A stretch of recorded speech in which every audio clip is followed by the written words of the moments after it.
आज हम second part देखेंगे मल्टीपल चॉइस क्वेश्चन का, जो कि बेस्ड है फार्मास्यूटिकल ऑर्गेनिक केमिस्ट्री पर।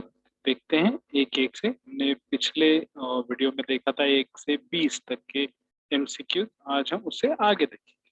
ओके, तो सबसे पहला जो हमारा क्वेश्चन है आज के सेशन का वो है एक 2,4 2,4 डाई नाइट्रो क्लोरोबेंजीन, यानी बेंजीन के ऊपर 3 सब्स्टिट्यूएंट है और उसको किसी कंपाउंड के रिएजेंट के साथ रिएक्ट किया गया और प्रोडक्ट जो मिला है वो 2,4 डायनाइट्रो एनिलीन मिला है। ओके, तो हमें फाइंड आउट करना है ये। तो ये क्या है? तो ऑप्शन में दिया हुआ है nitro group, NO2, NH2, NH3, C6H4। अगर इसमें देखा जाए तो NO2 तो ऑलरेडी है, तो NO2 तो हो नहीं सकता। NH2 अगर हम देखें तो NH2 ऑलरेडी है, NH2 भी ऐड नहीं हो सकता। पर NH3 और C6H5, C6H5 तो पॉसिबल है। बचता है NH3। NH3 अगर हम ऐड करेंगे तो हो सकता है। देखते हैं इसका करेक्ट आंसर क्या है। Okay, any guesses? मेरे हिसाब से तो NH2 या NH3, I am little bit confuse. तो देखते हैं क्या होता है। तो answer is C, that is NH3। Okay, तो NH3 कैसे क्या होता है देखिए। यहाँ पर NH3 जब ऐड करेंगे तो NH3 यहाँ पर अटैच होगा और NH3 से एक H HCl को रिमूव करेगा और NH2 अटैच होगा। That is a C. Okay, is a C. Next question, reaction को ध्यान से देखिए। 2,4,6 ट्राई नाइट्रो ब्रोमो बेंजीन है ये। यानी पिछला जो 2 नाइट्रो था, इसमें 3 नाइट्रो है और इसी को भी किसी एक रिएजेंट के साथ रिएक्ट किया गया है और हमें प्रोडक्ट मिला है मिथॉक्सी। जहां पर ब्रोमीन था हेलो ग्रुप, वहां पर हमें मिथॉक्सी ग्रुप प्रोडक्ट में आया है। तो हमें ए ही फाइंड आउट करना है वापस से। तो प्रोडक्ट क्या हो सकते हैं? NaO, sodium methoxide, sodium bicarbonate, sodium carbonate या sodium in ethanol. Little bit confused और नॉट? जैसा हमारा प्रीवियस था उसी हिसाब से अगर देखा जाए तो we will get NaOCH, sodium methoxide, क्योंकि NaBr यहाँ से निकल जाएगा और OCH3 अटैच होगा पिछले रिएक्शन से अगर सिमिलर। तो आई थिंक ये ही आंसर है, जिसमें कि बाय प्रोडक्ट NaBr रहेगा। ओके, और OCH। Okay, third question, identify A. Bromobenzene को किसी एक रिएजेंट के साथ रिएक्ट किया और हमें प्रोडक्ट मिला है एनिलीन। तो क्या हो सकता है? NaNH2 plus NH3, NaNH3, NH3NH3 या फिर सोडियम इथेनॉल। बिट कंफ्यूज तो हो सकता है सोडियम के प्रेजेंस में और NH3। देखते हैं, any guesses? No, let us see the answer. NaNH2 soda amine plus ammonia. Okay, bromobenzene is reacted with the sodium amine, soda amine plus with ammonia. So we will get the aniline. Next question, RCONH2 undergo a certain reaction to produce RCONHBr. Okay, bromamide, brominamide से पहले फिर amide है, that again reacts with another, undergo another reaction, that is RNCO, which undergo further reaction to produce RNCO. Means we are getting amine from amide, हमें amine मिलता है amide के जरिए। तो ये कौन सी रिएक्शन? ओके, ये रिएक्शन कौन सी? तो कर्टियस है ऑप्शन में, कोल्बेज है, रूड्स है या हॉफमैन। तो कौन सी है? Any guesses? Let us see, it's a Hoffman reaction. Okay, in Hoffman reaction amide is get converted to form the amine by the formation of isocyanate, that is the rearrangement reaction. Next, ये कौन सा structure है? What is this structure? इस structure को identify करना है। हमारा जो ऑप्शंस है, alkyl cyanide, isocyanate, cyanoxide, alkyl amino oxide. Any guesses for this? Yes, this is linked with the previous reaction. Okay, Let's see the answer. Answer is the C. That is, this structure's name is isocyanate. This is the intermediate for the formation between formation of amine from amide. Okay, Hoffman reaction का ये intermediate. Next reaction, इस reaction में एक alkyne है जो कि propene है. Propene को रिएक्ट किया गया एक सर्टेन रिएजेंट के साथ 400 डिग्री सेल्सियस और गैसियस फेज में, तो हमें प्रोडक्ट मिला है 3 क्लोरोप्रोपीन प्लस HCl. तो अल्कीन एज इट इज है, एडिशन हुआ है यहाँ पर क्लोरीन का. तो आइडेंटिफाई ए क्या है, रिएजेंट कौन सा है वो हमें फाइंड आउट करना है. Cl2, HCl, NaCl या CHCl. Chlorine, hydrogen chloride, sodium chloride या क्लोरोफॉर्म. Cl ही ऐड हुए हैं, मतलब Cl2 ही होना चाहिए. देखते हैं. इट्स अ Cl2 जो कि एडिशन रिएक्शन है, हैलाइड का एडिशन अल्कीन में हो रहा है इस तरह से. तो टर्मिनल एक एच HCl के साथ रिमूव होगा. नेक्स्ट, जो आपको स्ट्रक्चर दिख रहा है स्क्रीन पर, इस स्ट्रक्चर का नाम हमें फाइंड आउट करना है. तो ये साइक्लोपेंटेन रिंग है जिसमें 2 ऑक्सीजन अटैच है और एक नाइट्रोजन हेटेरो एटम है, bromo.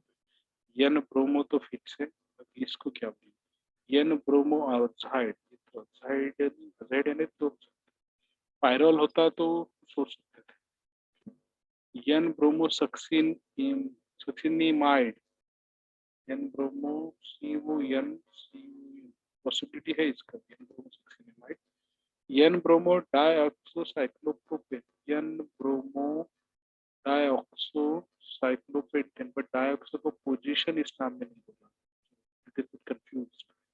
Cyclopentane dioxo N bromide. Any guesses from your side, कौन सा स्ट्रक्चर है? देखते हैं इसका answer. Answer is B, that is N-bromosuccinamide, NBS. This is the reagent, N-bromosuccinamide.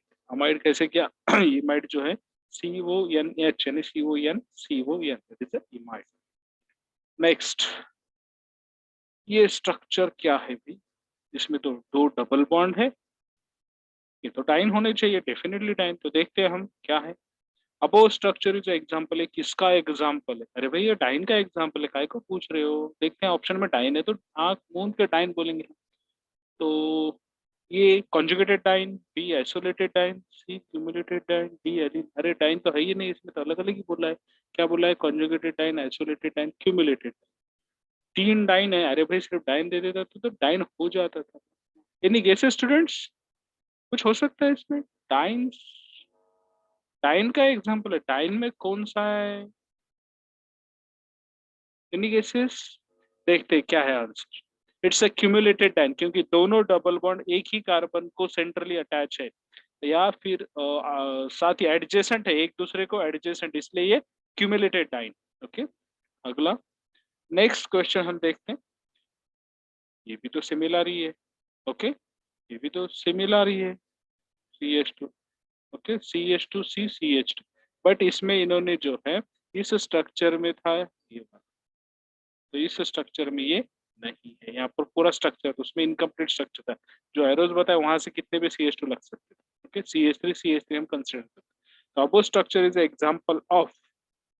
अरे वापिस से पूछा यार, डाइन का स्ट्रक्चर है ना भाई, कौन सा है? 1,2 प्रोपीन, डाई प्रोपीन भी बोल सकते, प्रोपीन डाइन भी बोल सकते हैं, conjugated diene, isolated diene, cumulated diene, allene. अरे वही ऑप्शन है वापस से, बट स्ट्रक्चर तो अलग है भाई.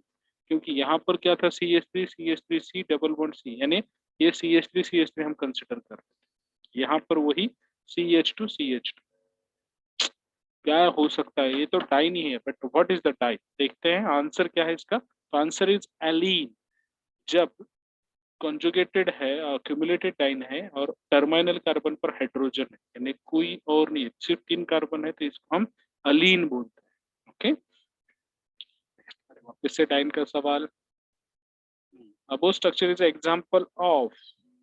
ये स्ट्रक्चर, ये तो डाइन है, ये कॉन्जुगेटेड डाइन है, alternate double and triple, double and single bond, definitely double single double, conjugated, isolated, cumulated, alene. Definitely a conjugated diene. Yes, it's a conjugated diene. Okay. 1,4 pentadiene, यहाँ पर तो दो का डिफरेंस है, एक डबल सिंगल सिंगल। ये कौन सा हो सकता है? आप ये क्वेश्चन क्या पूछा है? अपोज स्ट्रक्चर इज एग्जांपल, ये सेम है। Conjugated diene, isolated diene, cumulated diene, allene. Conjugated तो नहीं है, क्यूमुलेटेड हमने देखा वो भी नहीं है, एलीन भी नहीं है, तो बचा आइसोलेटेड। तो आइसोलेटेड ही होगा ना, आइसोलेटेड।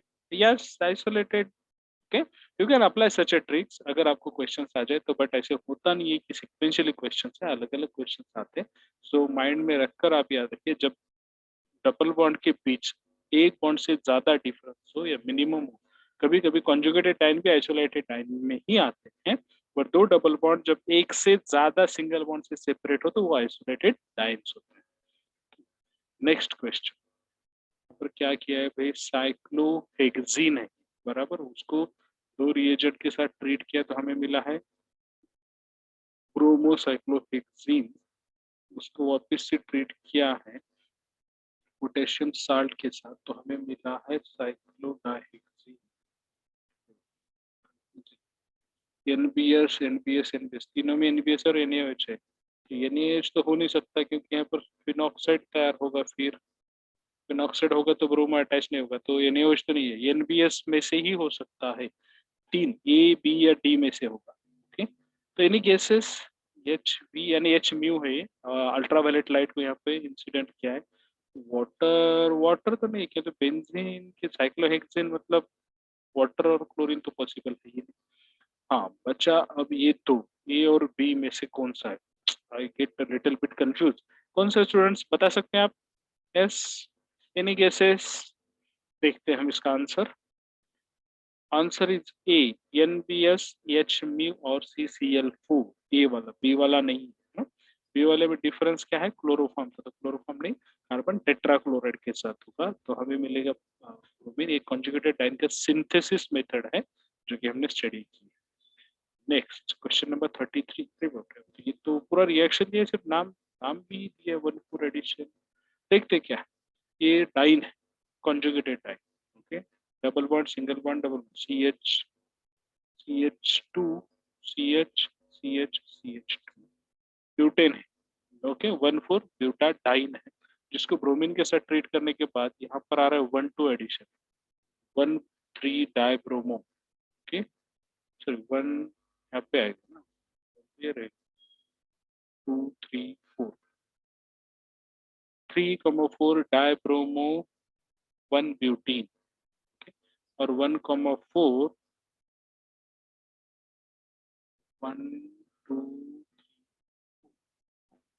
हाँ 1,4 2 ब्यूटीन, ब्यूट 2 इन। क्या पूछा है सवाल, क्या पूछा है इसमें? Identify major and minor product. हाँ, identify major and minor product. तो ए और बी में से मेजर और माइनर कौन सा? दो प्रोडक्ट है सिमिलर है, 1 to addition, addition of halogens in a conjugated diene, इस पर ये सवाल पूछा गया है बराबर। तो मेजर प्रोडक्ट यहाँ पर बोल रहे कि ये है, माइनर प्रोडक्ट ये बोल रहे कि बी है। बी ऑप्शन में major product B, minor product ये। तो भी हम कैसे पहचानेंगे? तो better way to go for the stability, कि कौन से प्रोडक्ट की स्टेबिलिटी ज्यादा रहेगी। Both A and B are major products, both A and B are minor, ये तो नहीं, सी और डी नहीं, we are confusion between A and B. तो इसकी स्टेबिलिटी तो टर्मिनल है, तो ये अल्किन तो पॉसिबल नहीं, क्योंकि टर्मिनल है, इस अल्किन पे अटैक हो जाएगा तो जल्दी से अल्किन ब्रेक डाउन होगा। और इसमें ये सेंटर में है। ओके, तो डेफिनेटली इसको थोड़ा बल्कि ग्रुप से तो ये रहेगा, यानी B is the my major product. Major product ये नहीं, मेजर प्रोडक्ट बी ही होना चाहिए definitely. Yes, it's the B, जिसमें कि हाँ इन्होंने शायद ये छुपा दिया था कि कितना परसेंटेज, इसका हमें डायरेक्टली पता चलता ना, इसीलिए शायद ए और बी का नाम दिया है। तो कॉन्जुगेटेड एंड को जब हम हेलोजन के साथ करेंगे तो टर्माइनल, यानी अगर डबल बॉन्ड सेंटर में आता है, यानी उसके टर्माइनल कार्बन पर अगर ज्यादा से ज्यादा बल्कि ग्रुप आते तो आपका अल्कीन जो है पाई बॉन्ड सेफ रहता है, इसीलिए उसका मेजर प्रोडक्ट होता है, that is a 63%, 1,4 addition. Next, diene, dienophile cyclohexane, कहाँ पढ़ा है? कहीं तो पढ़ा है, कहीं तो पढ़ा है। आइडेंटिफाई रिएक्शन नेम कौन सा है इसका? हॉफमैन तो नहीं, हमने पिछले ही इसमें देखा। Diels reaction, Diels Alder reaction, Kolbe reaction aromatic, Diels reaction या डाइल्स-हेल्डर रिएक्शन? देखते हैं डाइल्स है या डाइल्स-हेल्डर रिएक्शन है। क्या हो सकता है बताइए? सिंपली एडिशन तो किया है इन्होंने, क्या किया है? बस ये डबल बॉन्ड इधर शिफ्ट किया और इसका अटैच किया, ये डबल बॉन्ड इधर शिफ्ट किया और इसका अटैच किया है।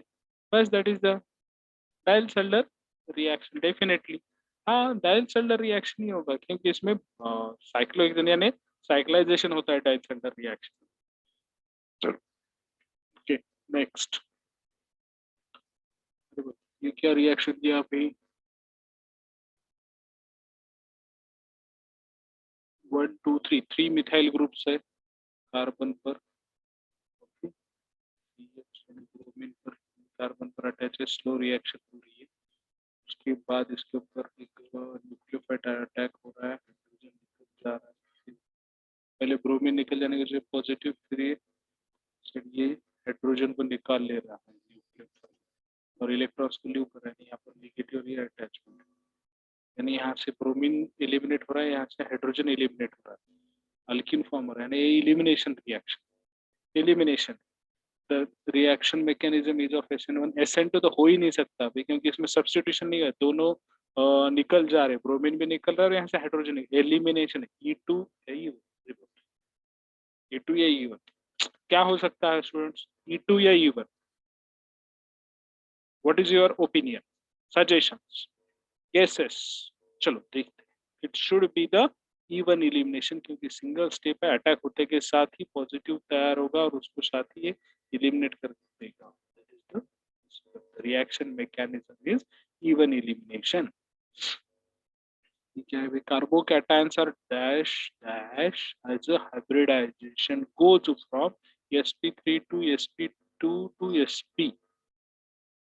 कार्बोकैटायंस आर डैश डैश, जब हाइब्रिडाइजेशन किसी कार्बोकैटायन का चेंज होता है sp3 से sp2, sp2 से sp, तो कार्बोकैटायन पे क्या इफेक्ट होता है? sp3 यानी सैचुरेटेड, sp2 यानी थोड़ा सा अनसैचुरेटेड, एक अनसैचुरेटेड, sp यानी double unsaturation. Stabilize, destabilize, activated, activated deactivated, मेरे ख्याल से स्टेबलाइज और डिस्टेबलाइज में ही कुछ तो गड़बड़ है। sp3 हमारा कार्बोकैटायन कौन सा स्टेबल होता है? टर्शरी कार्बोकैटायन डबल बॉन्ड है क्या? नहीं है, यानी टर्शरी कार्बोकैटायन sp3 हाइब्रिडाइज होता है। सेकेंडरी में चांसेस डबल बॉन्ड। देखते हैं स्टेबिलिटी से क्या बोलते हैं आप स्टूडेंट्स, क्या हो सकता है इसका answer? Yes, any guesses? Okay, it's a destabilized. Okay, यानी डिस्टेबलाइज होता है, जितना सैचुरेटेड रहेगा उतना वो स्टेबलाइज स्टेबल रहेगा। Next question. तो ये क्या है? प्राइमरी, प्राइमरी यानी कहाँ से प्राइमरी हो रही है? हाँ हाँ हाँ हाँ, ये कार्बोकैटायन है। देखिए यहाँ पर ये पॉजिटिव चार्ज है, ये कार्बोकैटायन। ओके, प्राइमरी, फिर क्या हो रहा है? प्राइमरी की रिएक्शन हो रही है और ये टर्शियरी, इट्स हाइड्रोजन का शिफ्टिंग हो रहा है। यहाँ पे एरो से बताया ना यार, आप लोग देखते नहीं हो? ये हाइड्रोजन को यहाँ से यहाँ पर शिफ्ट किया है, यानी ये CH3, ये प्राइमरी कार्बोकैटायन था और यहाँ पर बन गया टर्शरी कार्बोकैटायन। बराबर, टर्शरी कार्बोकैटायन बना है। तो क्या पूछा है सवाल? अबो रिएक्शन इज कॉल्ड, इस रिएक्शन क्या, इसको कन्वर्जन बोलते हैं। कन्वर्जन, प्राइमरी का टर्शरी कन्वर्जन। देखते हैं ऑप्शन में क्या है। कार्बोकैटायन फॉर्मेशन, अभी फॉर्म हो गया ना, कहाँ से फॉर्म हो गया? ये तो नहीं है। 1 2 हाइड्राइड शिफ्ट, ये क्या? मुझे नहीं पता, अगले देखिए option. Attack of carbocation, attack कहाँ हो रहा है? देखिए क्या ऑप्शन दिए तुमने। डीएक्टिवेशन तो कहाँ से होगा? दोनों में भी कार्बोकैटायन एज इट इज है। क्या है? Hydride, hydride means hydrogen. अरे हाँ, हाइड्रोजन का शिफ्ट है ना, 1 2 hydride shift, definitely B option है। Yes, it's a 1 2 hybrid shift. 1 2 hydride shift, hydrogen का शिफ्टिंग हो रहा है। This is the for the stabilization. जब भी रीअरेंजमेंट पॉसिबल है या आपका जब कार्बोकैटायन फॉर्म होता है, उसके बाद अगर पॉसिबल है कि वो मोर स्टेबल की तरफ कन्वर्ट हो, तो 1 2 हाइड्राइड शिफ्ट के द्वारा या इसका यूज कर कर प्राइमरी का कन्वर्जन टर्शरी कार्बोकैटायन होगा, जिसकी वजह से मोर स्टेबल कार्बोकैटायन फॉर्म होगा। This favours the reaction. Next क्या है? The relative stability of some carbon radical is as follows.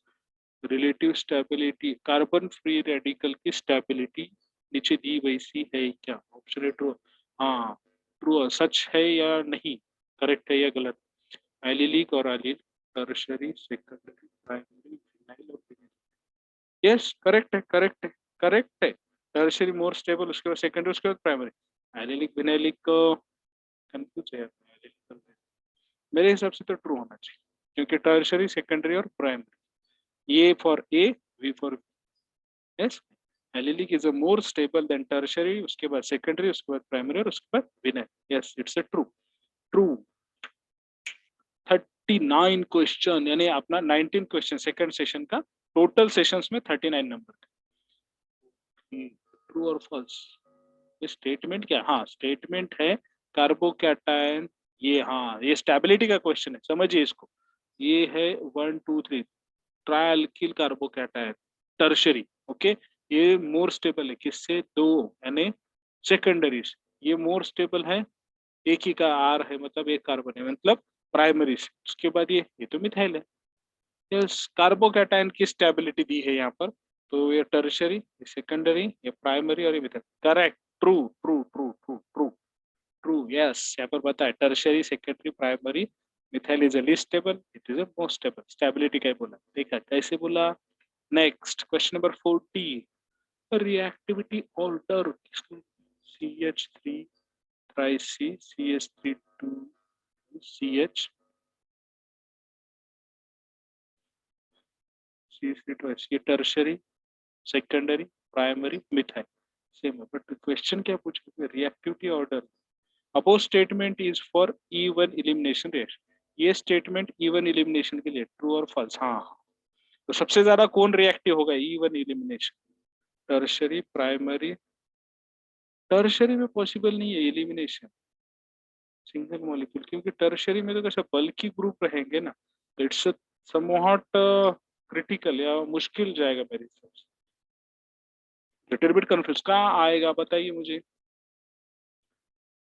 हम्म, ये पॉसिबिलिटी किसके लिए है?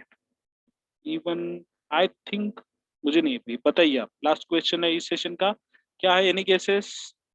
Okay okay okay, don't take tension, don't take tension, we will see. Answer is a B, that is E two elimination. E one में नहीं होगा क्योंकि single step reaction है, तो सिंगल स्टेप रिएक्शन में पॉसिबल नहीं है। बल्कि ग्रुप अटैच है तो सब एक साथ अटैक नहीं हो पाएगा, तो ये ई टू एलिमिनेशन के लिए करेक्ट है कि ये मोर रिएक्टिव है, क्योंकि एक स्टेप निकल जाएगा, उसके बाद कार्बोकैटायन स्टेबल होगा, रीअरेंजमेंट 1 to हाइड्राइड शिफ्ट के द्वारा, फिर रिएक्शन प्रोसीड। तो यहाँ पर हमारा ये सेशन खत्म होता है सेकंड MCQ का, और हम अगला सेशन और कल देखेंगे जो कि थर्ड सेशन होगा, जिसमें क्वेश्चन नंबर 41 से लेकर 60 होंगे। तो last but not the least, channel को सब्सक्राइब करना ना भूलें, कमेंट करिए, और कुछ दिक्कत है इसमें, कुछ सवाल है या कंफ्यूज है, तो वो भी मुझे कमेंट बॉक्स में दीजिए। Okay, thank you all of you.